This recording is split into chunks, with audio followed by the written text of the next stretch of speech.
All right, I'm stretched out, warmed up, and ready. Let's do the news on National Pie Day. Did you know it's National Pie Day? We got to get piece of the pie in the room. Somebody tag her. I didn't know they had a day for her. She's awesome. In case you were curious, though, about pie, back in 1644, this dude Oliver Cromwell banned pie, saying it was a pagan form of pleasure. I mean, come on, who doesn't love themselves a little slice of pagan pie? With some whipped cream? I mean, come on. Yeah, baby. And no, it's not Technotronic pumping up the jams. It's Polygon's Matic, the native token, up 16% in the last 24 hours. This after the crypto exchange-traded product ETP issuer 21 Shares announced it's listing a product linked to the cryptocurrency's performance on Euronext exchanges in Paris as well as Amsterdam. That's a big bull.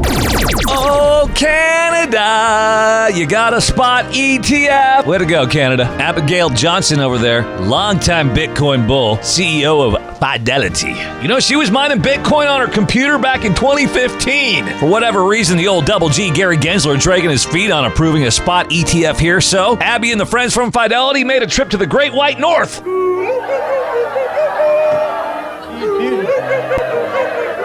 Good day, everyone in the lower 48. And I don't know about you, but I can sleep a lot better knowing that China's central bank is proposing to monitor the metaverse and NFTs. I don't even like them. Yeah, I know a lot of people feel the same way. Looks like Xi Jinping cracking down on crypto and expanding it into the metaverse and non-fungible tokens. This according to an executive up there at the People's Bank. So check this out. Gao Wenjin. Did I get his name right? Gao Wenjin? Gao Wenjin? This guy, Gao, he's the director of anti-money laundering at the PBOC. And the PBOC knows a thing or two about laundering money. Just ask HSBC, right? Anyways, my Mandarin might be a little rusty here, but I'll give it a shot. Yeah, he says Ethereum is bad. Doesn't like Ethereum. There's lots of scams and rug pulls, and we want to monitor everything you do, everywhere you go, and NFTs of Xi Jinping are illegal. Don't do that. I think that's what he said. Maybe.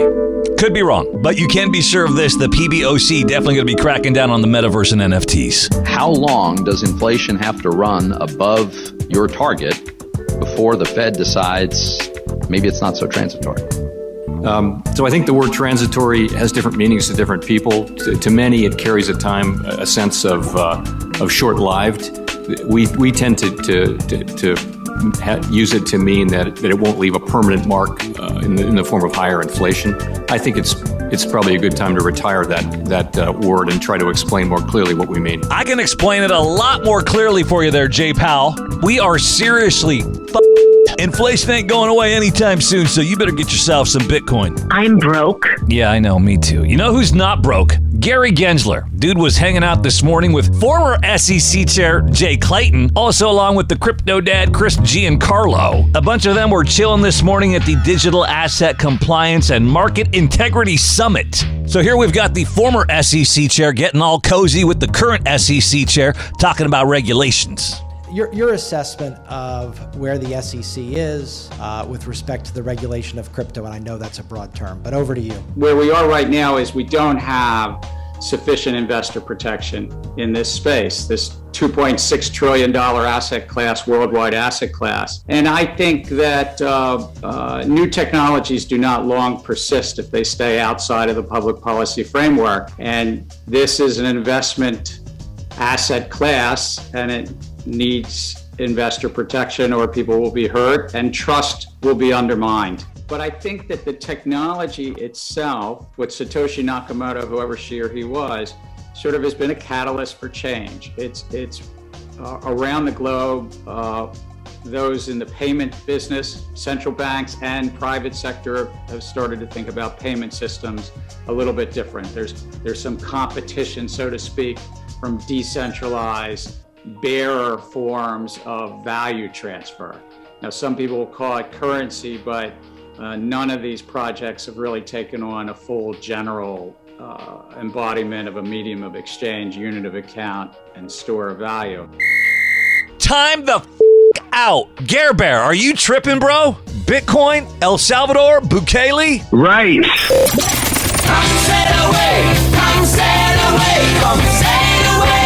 Ahoy! It is time to set sail once again on the open sea. And it's not the NFT platform. The captain of the SS Satoshi, Michael Saylor, pulling into port the other day on Tucker Carlson, leaving in his wake a whole bunch of truth bombs about Bitcoin. What do you got, Skipper? How would you say this? If there's a certain amount of goods and services and capital in the economy, and you just keep printing money, all you're doing is doubling and tripling the amount of currency. So if I just gave everybody in the United States $1 billion and everybody went out to buy a Ferrari, would there be 250 million Ferraris? If the dollar loses 20% of its purchasing power each year, the value of your salary is deteriorating by 20% a year. The road to serfdom is working exponentially harder for a currency growing exponentially weaker. Thank God for Bitcoin. Thank God for Bitcoin.